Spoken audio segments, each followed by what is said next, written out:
আজকে আমাদের সব শুকনো শুকনো। এটা ভাত নিলাম, আর এই এটা হচ্ছে কি ভোলা মাছের কানকো চচ্চড়ি। কানকো শুকনো একদম মজমজ করে ভেজে আলু পেঁয়াজ দিয়ে টমেটো দিয়ে একদম শুকনো শুকনো। এটা হচ্ছে কি চিংড়ি কষা, চিংড়ি কষা এটা। আর এখানে আছে ভেন্ডি চিংড়ি।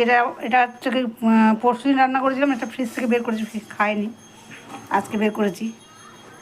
আর এখানে আছে ট্যাংরা মাছ শুকনো শুকনো একদম। এটা পরে নেবো, এটা থাক। সব আমাদের শুকনো শুকনো রান্না আজকে এই দিয়ে, এটা দিয়েই আজকে খাওয়া হবে আমাদের। তো শুভ দুপুর সবাইকে, খাওয়া দাওয়া করো সবাই, আমরাও খাওয়া দাওয়া করতে বসছি।